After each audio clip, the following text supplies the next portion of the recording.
माता की, भारत माता की। नमस्कार, मैं रवीश कुमार। बिहार को लेकर जितना विश्लेषण हो गया है उतना तो चुनावी कवरेज भी नहीं हुआ। गोदी मीडिया के विश्लेषण के पैटर्न में एक बात निकलकर आ रही है, मेहनत, मेहनत और मेहनत। जैसे ये चुनाव बीजेपी ने केवल मेहनत के दम पर जीता है। इस मेहनत के पीछे एक कोशिश नजर आती है कि महाराष्ट्र और हरियाणा, दिल्ली में उठे वोट चोरी के सवालों को कुचल दिया जाए, उन्हें फर्जी बता दिया जाए। बिहार के नतीजे आते ही कहा जाने लगा कि एसआईआर कोई मुद्दा था नहीं, वोट चोरी भी नहीं। चुनाव आयोग की भूमिका को 2 लाइनों में निपटाकर पूरा खारिज कर दिया गया। चुनाव में बराबरी थी या नहीं, इसे गायब कर दिया गया। आयोग की भूमिका पर कम बहस है, बीजेपी के नेताओं की मेहनत पर चर्चा ज्यादा है। धर्मेंद्र प्रधान की मेहनत की तारीफ हो रही है। ये शिक्षा मंत्री हैं, इनकी मेहनत से शिक्षा का क्या हाल है, यूनिवर्सिटीज का क्या हाल है। बिहार में और देश भर में उस मेहनत की भी बात क्यों नहीं करते। भूपेंद्र यादव की मेहनत की बात हो रही है, उनकी तारीफ होनी चाहिए अगर चुनाव में उन्होंने की है, लेकिन वे पर्यावरण मंत्री भी हैं। इस मंत्रालय में उनकी मेहनत का क्या नतीजा है, कम से कम वह भी तो दिखा दीजिए। ऐसा तो होगा नहीं कि ये दोनों मंत्री केवल चुनाव में मेहनत करते हैं, मंत्रालय में मेहनत नहीं करते हैं। यह विश्लेषण हो रहा है या स्पिन देने की कोशिश हो रही है। वैसे बीजेपी की मेहनत का ऐसा रिजल्ट आएगा गोदी मीडिया को तब नहीं दिखा जब बीजेपी मेहनत कर रही थी। रिजल्ट आने के बाद उसे केवल बीजेपी की मेहनत दिखाई देने लगी है। उसके एग्जिट पोल इतने नपे तुले क्यों थे? शुरू से ही क्लीन स्वीप की बात होती, लेकिन ऐसा तो था नहीं। तो किसी भी समझदार पत्रकार या संस्थान को रुककर पूछना चाहिए अपने आप से और दर्शकों को भी कि क्या मिस हो गया। ऐसा तो नहीं कि विश्लेषण करने वाले अपनी कमियों को छिपाने के लिए बीजेपी की मेहनत की थ्योरी लेकर आए हैं और मेहनत को मुद्दा बना रहे हैं। इस मेहनत की थ्योरी में पैसे की कोई बात नहीं। ऐसा लग रहा है नंगे पांव बीजेपी के कार्यकर्ता चले जा रहे हैं, गांव गांव खुले आसमान के नीचे रातें गुजार रहे हैं, वोटर के घर मांग कर खा रहे हैं, होटल दिख रहा है तब भी नहीं जा रहे हैं और वोटर उन्हें ही वोट दे रहा है। आज हम विश्लेषणों का विश्लेषण कर रहे हैं। पता है चुनाव खत्म हो गए, नीतीश कुमार ने इस्तीफा देने की बात कह दी है, 19 को देंगे, तो अब दिलचस्पी कम रहेगी। फिर भी इसे रिकॉर्ड करना जरूरी लगा। दिल्ली की हवा में है तो जहर, सब देख रहे हैं। अगर आज चुनाव हो जाए और बीजेपी दिल्ली जीत जाए तो क्या प्रदूषण मुद्दा नहीं रहेगा? मीडिया ने प्रदूषण को कब मुद्दा बनाया? रिपोर्टिंग कैसी की? जिस पर सवाल उठाने चाहिए उस पर चुप्पी। गोदी मीडिया और बीजेपी में फर्क करना मुश्किल है। न मुद्दे उठाए जाते हैं, न सत्ता से सवाल पूछे जाते हैं। जनता को अंधेरे में रखा जा रहा है और जमीन पर पैसे बांटकर जीत हासिल की जा रही है। आज के दिन दिल्ली में 10,000 रुपए बांटकर बीजेपी पहले से ज्यादा सीटें जीत सकती है। विपक्ष वायु प्रदूषण करता रह जाएगा। भले ही हवा में कितना ही जहर हो, लोग मर रहे हों, तो क्या यह मुद्दे की हार है? दिल्ली में आतंकी धमाका हुआ, 2 दिनों तक प्रेस कॉन्फ्रेंस नहीं हुई, ना पाकिस्तान का नाम ना किसी संगठन की जानकारी। पाकिस्तान का नाम तक गायब हो गया। कह दिया गया कि जो आतंकी संगठन जिम्मेदारी ले रहे हैं वो पब्लिसिटी के लिए ले रहे हैं। नए नए नाम तलाशे गए घटना के। एक्सीडेंटल ब्लास्ट, पैनिक ब्लास्ट, हड़बड़ी में धमाका हो गया, गड़बड़ी में हो गया। इस खबर को इस तरह मैनेज किया जा रहा है कि और ज्यादा लोग मर सकते थे मगर चौकसी के कारण कम मरे। पहलगाम में भी यही तर्क चलेगा, पुलवामा में भी यही तर्क चलेगा। धमाके के 2 दिन बाद केंद्रीय मंत्रिमंडल का बयान आता है, उसमें पहली बार आधिकारिक तौर पर आतंकवादी हमला कहा जाता है। हमले के 6 दिन बाद एनआईए आत्मघाती आतंकी हमला कहता है और पाकिस्तान का नाम नहीं लेता। किस संगठन ने हमला करवाया इसकी जानकारी तक नहीं दी जाती। हर जगह चुप्पी नजर आती है, कोई सवाल नहीं।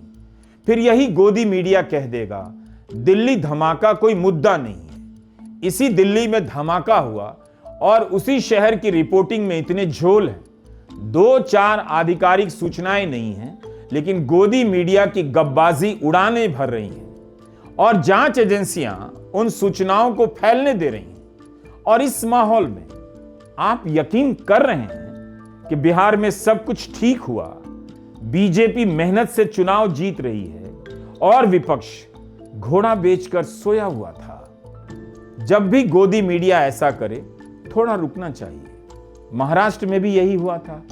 अचानक से अफवाहें उड़ी, खबरें आने लगी, विश्लेषण में भर गईं कि कांग्रेस शिवसेना ओवर कॉन्फिडेंस का शिकार हो गई, चुनाव तक नहीं लड़ रही। क्या किसी ने आपको बताया था कि 6 महीना पहले उसी महाराष्ट्र में लोकसभा के चुनाव में कांग्रेस और शिवसेना को इतने वोट कैसे मिल गए? क्या वो मेहनत से मिले थे, जो मेहनत नहीं करने के कारण विधानसभा में नहीं मिले? लेकिन बाद में क्या निकला?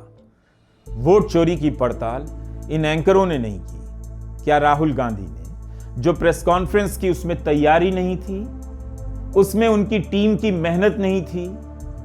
उस टीम के किसी सदस्य ने महीनों हफ्ते नहीं लगाए, जैसे बीजेपी का कार्यकर्ता गांवों में महीनों हफ्तों लगा रहा था?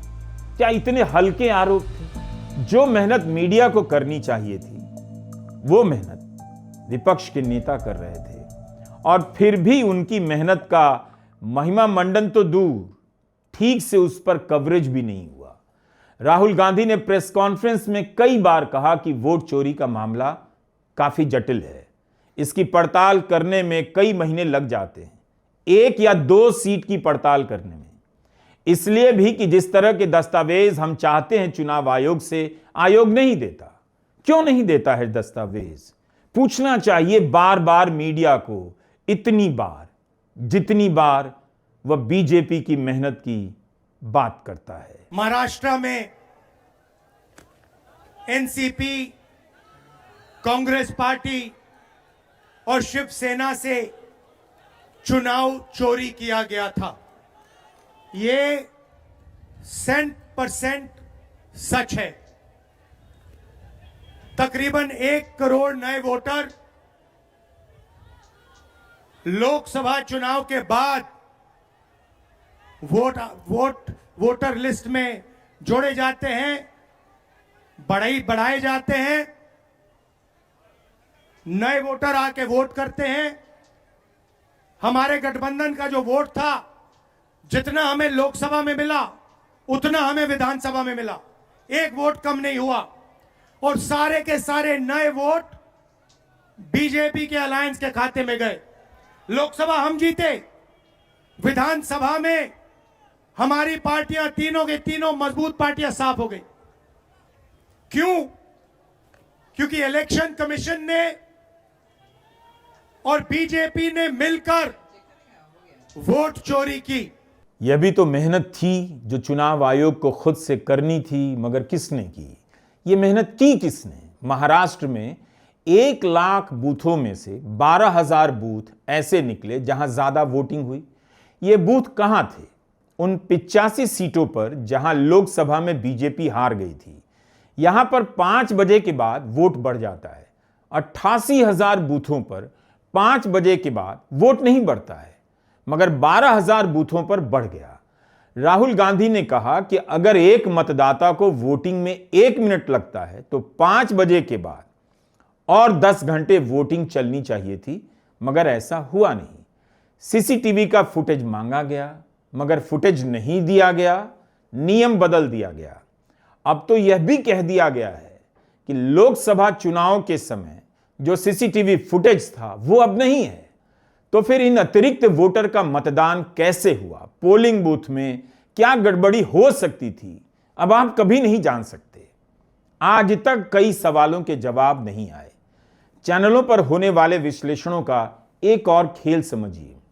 वहां एक ही आदमी एक बात अब नहीं कह रहा, मगर वही बात अलग अलग तरीके से कहने के लिए एक फ्रेम में 3-4 चेहरे लाए जाते हैं। आपको लगेगा सब मिलकर वही कह रहे हैं। पूरा सेट बनाया जाता है, कोई धीरे बोल रहा होता है, कोई जोर से बोल रहा होता है, कोई दावेदारी से बोल रहा होता है, कोई प्रश्नांकित अंदाज में बोल रहा होता है। मगर आप देखेंगे कि बातें सबकी वहीं पहुंच रही हैं, बीजेपी की मेहनत के महिमा मंडन पर, उसकी मेहनत पर। दावा क्या किया जा रहा है कि ये हमारे 4 लोग हैं जो ग्राउंड रिपोर्टिंग करने गए थे। जरा उनकी ग्राउंड रिपोर्टिंग का सैंपल निकाल कर देख लीजिए, पता चल जाएगा कि वे कहां पर ग्राउंड रिपोर्टिंग कर रहे थे। क्या वो भी ग्राउंड रिपोर्टिंग थी भी? जीविका दीदी की इतनी बातें हो रही हैं, कितनी ग्राउंड रिपोर्टिंग आपने इन चैनलों पर जीविका दीदी की भूमिका पर देखी है? कौन गया था इनके घरों तक? ये कौन लोग हैं? अब यह भी कहा जा रहा है इनके इस्तेमाल से महिलाओं की लिस्ट तैयार हुई और उनके खाते में पैसे भेजे गए। क्या जानकारी है इस पर? किसी चर्चा में यह बात आई कि जीविका दीदी का राजनीतिक इस्तेमाल हुआ है। मैं उन सारी चर्चाओं और विश्लेषणों का विश्लेषण कर रहा हूं कि आप किसी ग्राउंड रिपोर्टिंग से यह सब जान रहे थे। करनाल और गुरुग्राम से ट्रेनों में भरकर लोग भेजे गए बिहार। राज्यसभा सांसद कपिल सिब्बल ने 2 प्रेस कॉन्फ्रेंस की, सवाल पूछे। क्या इसकी जानकारी आपको किसी ग्राउंड रिपोर्टिंग करने गए रिपोर्टर से मिली? इतने सारे कैमरे और एंकर ग्राउंड रिपोर्टिंग कर रहे थे, तो वो ट्रेन क्यों नहीं दिखी किसी की रिपोर्ट में? उससे उतरने वाले लोगों का पीछा क्यों नहीं किया गया?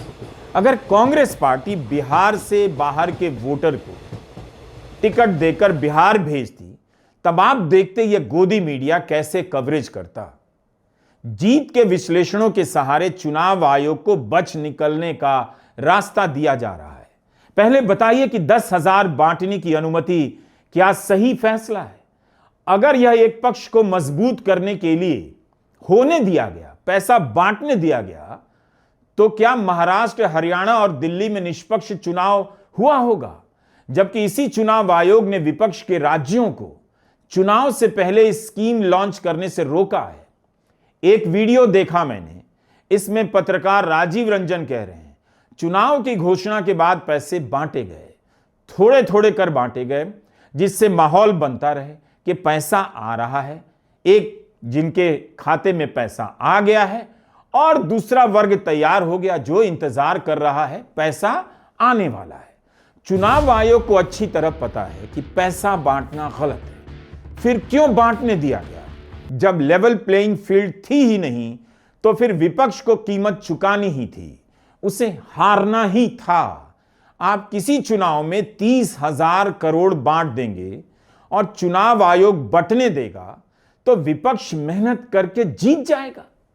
जनसुराज के नेता पवन वर्मा ने कहा कि वर्ल्ड बैंक के 21,000 करोड़ जो किसी और प्रोजेक्ट के लिए आए थे, उनमें से 14,000 करोड़ आचार संहिता के ठीक 1 घंटे पहले महिलाओं के खाते में दे दिए गए। हम नहीं जानते कि ऐसा हुआ या नहीं, लेकिन इसकी पड़ताल क्यों नहीं हो रही? बस पवन वर्मा का बयान चल रहा है। बिहार के पास चुनाव के आसपास बांटने के लिए 30,000 करोड़ कहां से आ गए, जबकि वह राज्य 4 लाख करोड़ रुपए से अधिक के कर्जे में डूबा हुआ है।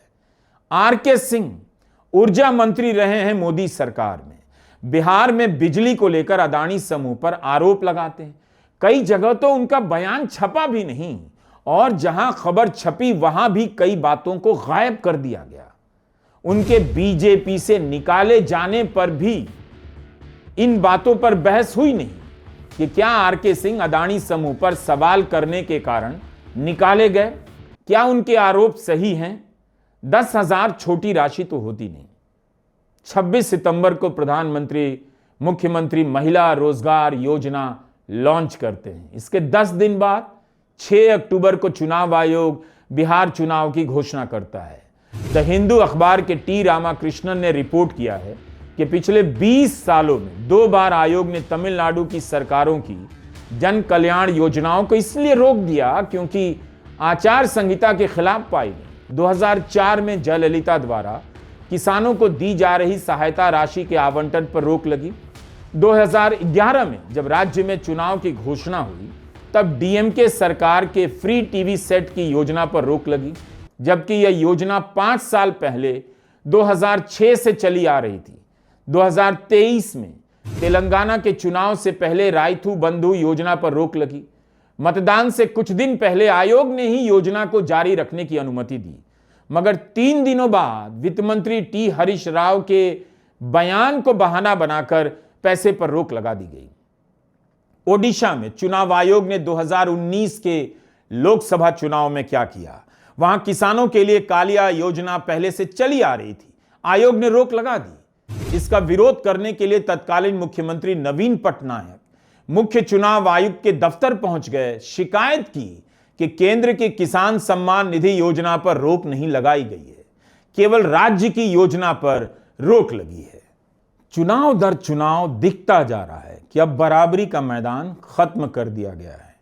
किसी भी चुनाव में 2 ही रेफरी होते हैं, एक चुनाव आयोग और एक मीडिया। दोनों की भूमिका का मूल्यांकन आप खुद भी कर सकते हैं। इतने भोले मत बनिए कि आपको पता नहीं। दनादन कहा जाने लगा विश्लेषणों में कि एसआईआर मुद्दा नहीं था, लेकिन विपक्ष केवल इसी मुद्दे पर तो नहीं लड़ा, एसआईआर भी उसके भाषणों में होता था। तो उस तरह से अमित शाह के भाषण में यह भी होता था, कोसी को 5 साल में बाढ़ मुक्त कर देंगे। क्या कोसी का इलाका 5 साल में बाढ़ मुक्त हो जाएगा? अमित शाह ने असम में कहा था 5 साल में बाढ़ मुक्त कर देंगे। क्या असम बाढ़ मुक्त हो गया? क्या किया गया बाढ़ मुक्त करने के लिए और क्या किया जाएगा? कोई बहस नहीं। एसआईआर पर इतना अटैक क्यों है? मुद्दा नहीं होगा अलग बात है, लेकिन एसआईआर को लेकर सवाल उठाए गए वो कहीं से फालतू नहीं थे।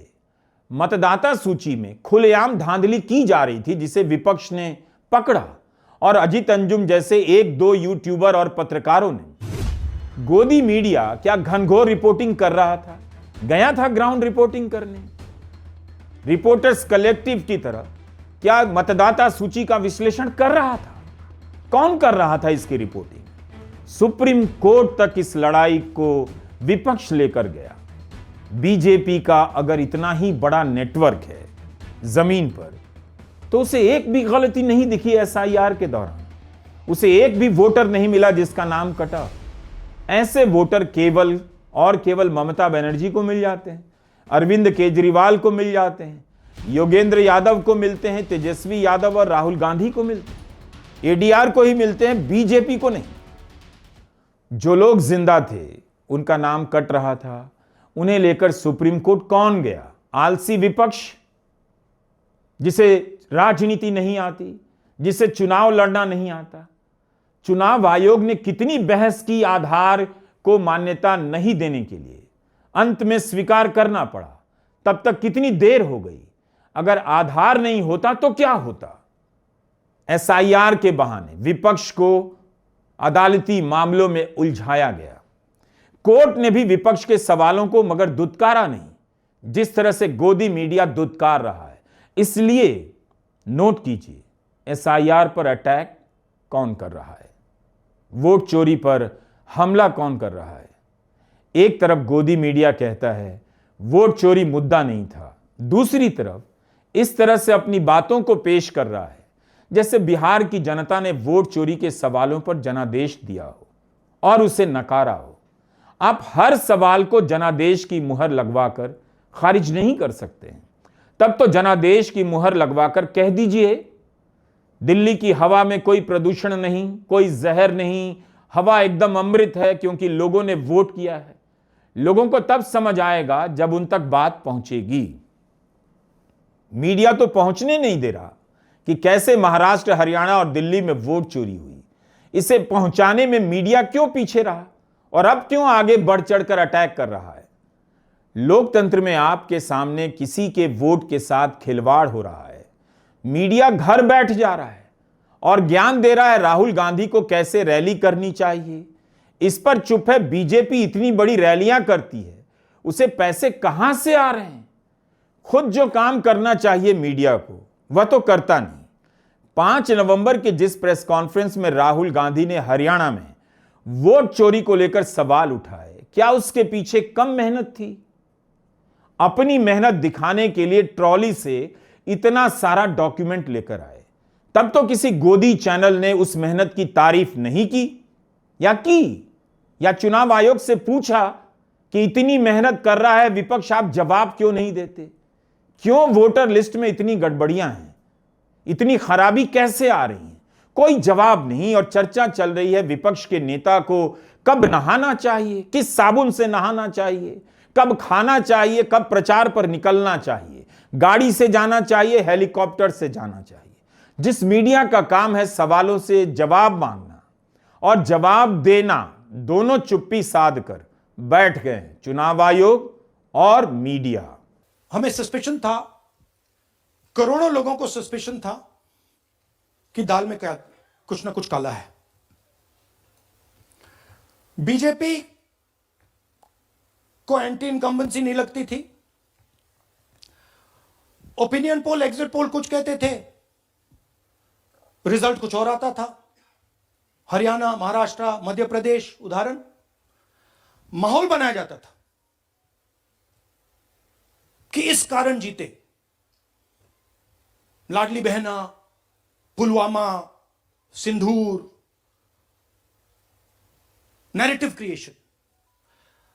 और फिर इलेक्शन कमीशन कोरियोग्राफ शेड्यूल बनाता था। 22 वोटर आईडी में ब्राजील की मॉडल की तस्वीर कैसे आ गई? अलग अलग नाम के साथ एक फोटो, और वह भी ब्राजील की मॉडल की। 25 लाख फर्जी मतदाता होने के आरोप लगाए गए हैं। एक ही महिला की फोटो एक ही विधानसभा में 100 अलग अलग वोटर आई कार्ड पर दिखाई देती है। इस तरह के डुप्लीकेट वोटर की संख्या 5,20,000 बताई गई। यूपी के वोटर का वोट हरियाणा में पाया गया। इसमें बीजेपी के नेता, सरपंच तक शामिल है। 19 लाख थोक वोटर पाए गए, यानी एक ही पते पर 20 से अधिक वोटर रहते हुए पाए गए। किसी पते पर 66, किसी पर 500 वोटर पंजीकृत कैसे हुआ? विधानसभा चुनाव से पहले 3.5 लाख वोटर डिलीट हुए, जिन लोगों ने लोकसभा में वोट किया। कैसे हुआ? To do this work is hours and hours and hours and hours. We've got huge number of people sitting there, going from village to village, checking the names. So this is not work that takes 5 minutes. That भैया check करो. No. गोदी media का इतना बड़ा तंत्र है, हजारों करोड़ का तंत्र, सैकड़ों रिपोर्टर, वह नहीं बता पाया कि वोट चोरी हो रही है। विपक्ष का नेता निकाल कर लाता है। बाकी गोदी मीडिया के तंत्र को सब पता है कि बीजेपी का कौन सा कार्यकर्ता कहां 3-3 महीने से प्रचार कर रहा था। विपक्ष बुरी तरह हारा है, सच बात है, लेकिन किस मैदान में हारा है, यह सवाल भी उसी शिद्दत से पूछा जाना चाहिए। लोकतंत्र में चुनावों के साथ बराबरी के मैदान की, लेवल प्लेइंग फील्ड की कल्पना कोई कोरी कल्पना नहीं है। यह उसकी नैतिकता का तकाजा है। अगर बराबरी का ही मैदान नहीं है, तब फिर किस हार पर बहस हो रही है? इस तरह की बहस का कोई मतलब नहीं। आप 100 और रैलियां कर लेते, तब भी नतीजा यही आता। विपक्ष के नेता तो यूनिवर्सिटी की भी बात कर रहे थे और नौकरी की भी। नौकरी के मुद्दे को विपक्ष ने बनाया या सत्ता पक्ष ने या मीडिया ने? क्या नौकरी की बात पर चुनाव लड़ना गलती हो सकती है? भले वोट ना मिले, लेकिन क्या यह गलती हो सकती है? एक चर्चा में जानकार ने नसीहत दी, तेजस्वी यादव को नौकरी पर फोकस करना चाहिए। लेकिन तेजस्वी का सारा भाषण तो नौकरी पर ही केंद्रित था। एक तरफ बीजेपी है जिसके पास कई हजार करोड़ का चंदा है। क्या विपक्ष के पास भी इतना पैसा है? अगर चंदे में ही इतना एक तरफा मामला हो जाए, तब फिर विपक्ष बराबरी की लड़ाई कैसे लड़ पाएगा? सबको पता है कि जांच एजेंसियों के डर से अब कॉरपोरेट ज्यादा चंदा बीजेपी को ही देना पड़ेगा, और थोड़ा बहुत ज्यादा नहीं, हजारों करोड़ का फैसला बीजेपी और दूसरे दलों के चंदे में हो गया है। बीजेपी ने इलेक्टोरल बॉन्ड बनाया, सुप्रीम कोर्ट ने इसे फ्रॉड कहा, अवैध कहा, अवैध। उसी से 6,000 करोड़ से अधिक का चंदा मिल गया। यह मार्च 2024 की खबर है, इसकी क्लिपिंग आपके स्क्रीन पर है। उन खबरों को भी मेमोरी से, स्मृतियों से कितनी जल्दी गायब कर दिया गया। लेकिन इससे जो गैर बराबरी पैदा हुई, क्या विपक्ष लड़ सकता है? विपक्ष लड़ रहा है, यही हैरानी की बात है। सीपीएम ने तो बॉन्ड से चंदा तक नहीं लिया, क्या आपको बार बार याद दिलाया जाता है? तो मीडिया किन बातों को बार बार हजार बार याद दिला रहा है, उस पे भी नोट कीजिए। सिर्फ संसाधनों के पैमाने पर देखिए तो आज विपक्ष की कोई भी पार्टी बीजेपी का मुकाबला नहीं कर सकती है। चुनाव में कितना पैसा बहाया जाता है, कार्यकर्ता से लेकर वोटर को कितना दिया जाता है, क्या यह सब अब बंद हो गया है? इसकी बात क्यों नहीं की जाती? बिहार में शराबबंदी है। चुनाव आयोग ने 75 करोड़ की शराब और नशीले पदार्थ जब्त किए हैं। 75 करोड़। किसी ने ग्राउंड रिपोर्टिंग में आपको दिखाया कि बिहार में खुलकर शराब बंट रही है और इसका राजनीति में इस्तेमाल हो रहा है। गोदी मीडिया के विश्लेषण का पैटर्न देखेंगे तो पता चलेगा कि किस बारीकी से इन सवालों को गायब कर सिर्फ और सिर्फ मेहनत पर फोकस किया जा रहा है, ताकि आपकी नजरों पर पर्दा पड़ा रहे। अगर सारा फोकस मेहनत पर है तो तेजस्वी ने भी 170 से अधिक सभाएं की, दिन की 18-19 सभाएं, प्रेस कॉन्फ्रेंस की। नीतीश कुमार ने तो मीडिया से बात तक नहीं की, मैनिफेस्टो में आए और चले गए। अपनी रैलियों में उन्हीं बातों को बार बार दोहराते रहे, कोई नई बात नहीं की। नरेंद्र मोदी खड़े हैं जिनके हाथ में नीतीश जी का रिमोट कंट्रोल है। जौन सा बटन दबाया नरेंद्र मोदी ने, वही चैनल नीतीश जी चालू कर देंगे। जो भी बुलवाना होगा वो करवा देंगे, जो भी करवाना होगा वो करवा देंगे। बिल्कुल। तो ये मत सोचिए कि नीतीश जी सरकार चलाते हैं। सरकार नरेंद्र मोदी, अमित शाह और नागपुर चलाती। चुनाव से पहले तेजस्वी यादव ने बिहार में जो यात्राएं की, क्या वो मेहनत नहीं थी? यहां जिस मेहनत पर फोकस किया जा रहा है वो कुछ और मेहनत है। उस मेहनत पर फोकस करने के लिए जो मेहनत की जा रही है उसे समझने की जरूरत है। बीजेपी अगर मेहनत के भरोसे ही चुनाव लड़ रही थी तो 10,000 के बांटने पर रोक लगाने की अर्जी सबसे पहले वही दे देती। आयोग से जाकर कहती हम लोग ग्राउंड पर मेहनत कर रहे हैं, एक एक वोटर के पास जा रहे हैं, आप 10,000 मत बांटने दीजिए, हम मेहनत से यह चुनाव जीत जाएंगे। बिना नैतिकता शुचिता के मेहनत को मेहनत मत कहिए। घूस कमाने वाला भी कहता है वह मेहनत से कमाता है, दिमाग लगाता है, रिस्क लेता है, तब जाकर घूस कमाता है। क्या सही हो जाएगा? मेहनत का काम आप घूस कमाने को मान लेंगे? एक विश्लेषण में कहा गया राहुल गांधी हेलीकॉप्टर से आ रहे और चले जा रहे, लेकिन यह नहीं बताया गया कि एनडीए के नेताओं के पास कितने हेलीकॉप्टर थे। इसकी तुलना आपको नहीं बताई गई तो आप केवल एक ही तरह की बात जानते हैं कि राहुल गांधी हेलीकॉप्टर से आते थे और हेलीकॉप्टर से चले जाते थे। भास्कर की रिपोर्ट है, महागठबंधन से 3 गुना ज्यादा हवा में उड़े एनडीए के नेता। 1600 घंटे उड़े चॉपर, 770 राउंड लगाए। नेताओं ने रोज खर्च किए 2.5 करोड़। हेलीकॉप्टर पर सबसे अधिक खर्च भाजपा ने किया। एनडीए की ओर से चॉपर के लिए 34 करोड़ रुपए तो महागठबंधन की ओर से 11 करोड़ रुपए खर्च हुए। क्या कोई बराबरी है दोनों में? इस कहानी को गायब कर आप कुछ और सुना रहे हैं कि देवेंद्र फडणवीस तूफान के समय 8 से 10 घंटे कार से चल कर गए। यह हो गया संघर्ष और तपस्या, बलिदान, मेहनत। और बाकी दिन जो हवा में उड़ रहे थे वो कौन लोग थे? क्या वे ऐश कर रहे थे? बाकी दिन भी तो कार से जा सकते थे, सड़कें तो थी ही बिहार में। ऑल्ट न्यूज ने अक्टूबर महीने का सोशल मीडिया में विज्ञापन का हिसाब निकाला। फेसबुक पर बीजेपी ने 2.25 करोड़ रुपए खर्च किए तो कांग्रेस ने 7.5 लाख और आरजेडी ने 6.25 लाख। कोई बराबरी है संसाधनों में? प्रधानमंत्री ने कट्टा को लेकर बोलना शुरू किया कि आरजेडी के समर्थक गाना बना रहे हैं, तो क्या किसी ने पड़ताल की कि ऐसे गाने कौन बना रहा है? और दूसरी सवर्ण जातियों के लोग आरजेडी को लेकर या तेजस्वी यादव की जाति को लेकर क्या गाने बना रहे हैं? पिछड़ी जाति को लेकर क्या गाने बना रहे हैं?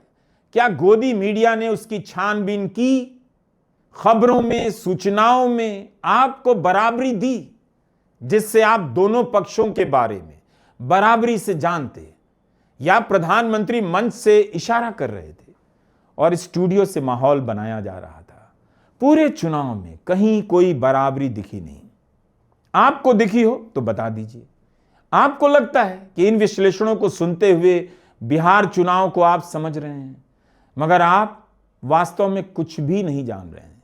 बीजेपी की मेहनत के नाम पर 2-4 नेताओं की मेहनत की ही चर्चा हो रही है। बाहर से गए कार्यकर्ताओं, नेताओं की चर्चा ज्यादा हो रही है। बिहार बीजेपी के नेता भी तो मेहनत कर रहे होंगे। बिहार बीजेपी के कार्यकर्ता क्या घर सो गए थे? उनका नाम तो कोई नहीं ले रहा। कौन एंकर किस नेता को प्रोजेक्ट कर रहा है आप नहीं जान सकते। महाराष्ट्र चुनाव से पहले विनोद तावड़े का नाम एक चर्चा में आया, लेकिन क्या उस चर्चा में इस खबर की याद दिलाई गई कि विनोद तावड़े महाराष्ट्र चुनाव में क्या कर रहे थे? उन पर चुनाव आयोग को एफआईआर क्यों करनी पड़ी? क्या किसी ने आयोग से पूछा कि उस एफआईआर का क्या हुआ? क्या वो इतना जटिल मामला था कि इसकी जांच होने में 20 साल लग जाएंगे? क्यों एफआईआर हुई थी? कैश लेकर ले जाने के मामले में हुई थी। इस बात को भुला दिया गया और बिहार चुनाव की चर्चाओं में विनोद तावड़े कितनी मेहनत करते हैं यह सब बताया गया। क्या बीजेपी के नेता लोकसभा चुनाव के समय मेहनत नहीं कर रहे थे? महाराष्ट्र, हरियाणा, दिल्ली और बिहार चुनाव में ही मेहनत करने लगे? क्या उनके साथ साथ कोई भी उनके लिए मेहनत कर रहा है? इसकी बात कीजिए, कौन कर रहा है? मेहनत से ज्यादा पैसे, संसाधन, मीडिया स्पेस से लेकर चुनाव आयोग की भूमिका तक की बात कीजिए। इसके पैमाने से चुनाव का विश्लेषण होना चाहिए। अगर चुनाव आयोग निष्पक्ष नहीं है, एक का पक्ष ले रहा है या उसे छूट दे रहा है, तब दूसरा पक्ष कुछ भी करेगा हार जाएगा। अब इस तस्वीर को देखिए। इस तस्वीर में क्या दिखाया गया है आपके समझने में आसानी होगी। एक पक्ष के पास बहुत सारा पैसा है और उच्च कोटि के हथियार हैं, और दूसरे पक्ष के पास पैसा नहीं है, पुराने हथियार हैं, आउटडेटेड हथियार हैं, और उस पक्ष को दोष दिया जा रहा है कि आप उच्च कोटि के हथियारों से लैस, धनबल से लैस दूसरे पक्ष को हरा नहीं सके। आपकी गलती है। यही हो रहा है इन विश्लेषणों में। गोदी मीडिया में विपक्ष के लिए कोई जगह नहीं बची है। उसके सवालों की पड़ताल होती है। आपने देखी है कभी? गोदी मीडिया में विपक्ष के लिए कोई जगह बची नहीं है। बची है, आपने देखी है। उसके सवालों की पड़ताल होती भी है। उसे स्क्रीन पर उतना समय मिलता है जितना बीजेपी को। क्या बीजेपी से वो सवाल पूछे गए जो तेजस्वी के मैनिफेस्टो पर पूछे गए? लेकिन गोदी मीडिया से विपक्ष को लानत भेजने का काम हो रहा है। चुनाव के पहले भी विपक्ष पर हमला और हारने पर भी हमला। विपक्ष को खत्म कर देने का प्रोजेक्ट गोदी मीडिया का हो सकता है, लेकिन क्या जनता भी इसे ठीक समझने लगी है? अगर जनता ठीक समझ रही है तब क्या ही कहा जा सकता है। मैं कह रहा हूं 5 वोटर तो थे जिन्होंने दिल्ली में वोट किया, बिहार में किया। इनमें से एक उत्तराखंड में वोट करता रहा है, वो बिहार में भी करता है। क्या चुनाव आयोग ने इसी का जवाब दिया? अगर 5 वोटर का जवाब नहीं आएगा तो क्या संदेह नहीं होगा कि ऐसे और कितने वोटर हो सकते हैं? क्या गोदी मीडिया ने अपने विश्लेषण में बार बार इस सवाल को उठाया? जितनी बार 2-3 नेताओं का महिमा मंडन किया गया कि उनकी मेहनत से बीजेपी जीत गई। चुनाव के पहले गोदी मीडिया की रिपोर्टिंग देखिए, उसमें आपको कुछ पता चलेगा नहीं।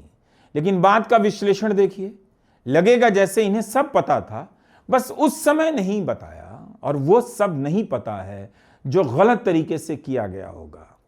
किसी को धमकाया गया होगा, डराया गया होगा, किसी को खरीदा गया होगा। यह सब नहीं हुआ। इसके बिना इस देश में कोई चुनाव होता भी है? फिर इसकी जानकारी किसी को क्यों नहीं लगी? चुनाव के पहले भी गोदी मीडिया एनडीए के लिए लहर बना रहा था, बाद में भी बना रहा है, क्योंकि उसे खुद को सही साबित करना है। इस मेहनत की थ्योरी में भी एक बेईमानी है। जेडीयू, एलजेपी और हम पार्टी के उम्मीदवार भी तो भर भर कर जीते हैं। इनकी मेहनत की जानकारी आपको किसी विश्लेषण में मिली? जेडीयू ने कैसे मेहनत की, उसका कौन सा कार्यकर्ता बीजेपी की तरह गांव गांव में घूम रहा था, क्या कर रहा था, उसे घूमने की जरूरत थी भी या नहीं, क्योंकि चुनावों के दौरान 10-10 हजार बट गए थे, उनका काम जीविका दीदी कर रही थी। हमें यह सब समझने की जरूरत है कि चुनावों को लेकर मीडिया आपकी समझ में क्या ठूंस रहा है, क्या ठेल रहा है। गोदी मीडिया चाहता है आप एक ही तरह से सोचें कि यह चुनाव बीजेपी ने अपनी मेहनत से जीत लिया, बाकी लोग घर बैठे रहे। 100 बार बताएगा बूथ लूटा जाता था, लेकिन एक बार नहीं बताएगा कैसे पैसे बांटे जा रहे हैं, वोट चोरी की जा रही है। तो पब्लिक मेमोरी में, लोगों की याददाश्त में किस बात की मौजूदगी रहेगी? इतनी तैयारी से ही चुनाव लड़ रहे थे तो आपराधिक छवि वाले नेताओं को बीजेपी ने टिकट क्यों दिए, जेडीयू ने क्यों दिए? आप किसी शरीफ को टिकट दिलाकर जिता देते, किसी कार्यकर्ता को जिता देते। क्यों बीजेपी के विधायकों में, यह एडीआर की रिपोर्ट है, 43 ऐसे हैं जिन पर गंभीर आपराधिक मामले दर्ज हैं। अगर मेहनत के दम पर बीजेपी चुनाव जीत रही थी तो किसी को भी जिता देती। एआईएमआईएम ने 5 विधायक जिता दिए। इस पार्टी ने कैसे मेहनत की? मेहनत की नैरेटिव में इनके नेताओं के नाम क्यों नहीं है? किसी ने बताया एआईएमआईएम ने वहां पर किस तरह की मीटिंग की, उस मीटिंग में सहयोग कौन कर रहा था, बातें क्या कही जा रही थी, लोगों तक यह पार्टी कैसे पहुंच रही थी। मेहनत में क्या केवल बीजेपी ने ही मेहनत की है? बाकी सब भगवान भरोसे जीत रहे थे और हार रहे थे, मेहनत नहीं कर रहे थे। और बिना मेहनत के ही तेजस्वी यादव को जो वोट प्रतिशत मिला वो पिछली बार जैसा रहा। कांग्रेस को वैसे जवाब देना चाहिए, तेजस्वी को भी देना चाहिए कि 60 सीट लेकर कांग्रेस कैसे चुनाव लड़ी। क्या उसके नेता किसी होटल से बाहर नहीं निकले? अगर कोई यह भड़ास निकाल भी रहा है तो भी कांग्रेस को जवाब देना चाहिए कि उसने कितनी मेहनत की। बताना चाहिए कि 57 दिनों तक चुनाव प्रचार क्यों ठप रहा, क्यों राहुल गांधी इतने दिनों तक बिहार से दूर रहे। लेकिन 5 नवंबर को राहुल गांधी ने जब वोट चोरी के बारे में बताया, एक तरह से क्या उन्होंने यह नहीं इशारा कर दिया बिना कहे कि जब तक ऐसा होता रहेगा इन चुनावों का कोई मतलब नहीं रह गया है। And it is pretty clear to us that now this is a system. This is something that has now been industrialized. And it can be used in any state. And it is going to be used in Haryana. And I'm confident that after the Haryana elections, we will get the same records and we will show you that the same thing has happened in Haryana. You might, in Bihar. फिर भी अजीत अंजुम को लेकर आहत होने से कोई फायदा नहीं। वे एक पत्रकार हैं, उन्होंने जो देखा वो बताया। हो सकता है उन्हें केवल बीजेपी के ही लोग मिले हों, तो कांग्रेस या राजद के लोग बताएं कि उनके नेता किस तरह से डेरा डाले हुए थे, कहां कहां काम कर रहे थे। अब कोई सुनेगा नहीं वैसे उनकी बात, लेकिन तब भी बताना चाहिए कि जमीन पर उन्होंने क्या तैयारी की। अजीत अंजुम के वीडियो में साफ साफ दिख रहा था कि महिलाओं पर 10,000 का प्रभाव है। फिर महिलाओं को लेकर क्या रणनीति बनाई गई, बताना चाहिए। क्या विपक्ष के नेता गांव गांव में छोटी छोटी सभाएं कर रहे थे तो तस्वीरें होंगी, दिखाइए, ताकि सवाल पूछने वालों को संतोष हो कि विपक्ष लड़ रहा था मगर हार गया। अगर चुनाव नहीं लड़ने का संदेश गया है या जा रहा है तो यह हार से भी बुरी बात है। विपक्ष को इसकी चिंता करनी चाहिए। अगर विपक्ष ने जमीन पर धांधली देखी, जीविका दीदी का गलत इस्तेमाल देखा, तो क्यों नहीं साक्ष्य जुटाए गए, अपने अपने ट्विटर हैंडल से लोगों को बताया गया। भले मीडिया नहीं बताता, वीडियो बनाए गए। लोकसभा चुनाव के समय समाजवादी पार्टी के कार्यकर्ताओं और नेताओं ने अपनी वीडियो रिकॉर्डिंग से हालत खराब कर दी। गोदी मीडिया नहीं बता रहा था कि कहां मतदान में क्या गड़बड़ी हो रही है। समाजवादी पार्टी का ट्विटर हैंडल ऐसी जानकारियों का सोर्स बन गया। इस बार बिहार में ऐसा कुछ दिखा नहीं। विपक्ष को पता है कि गोदी मीडिया में उसकी जगह समाप्त हो चुकी है नहीं। तो उसने अपने बूते उन बातों को सामने लाने का क्या प्रयास किया?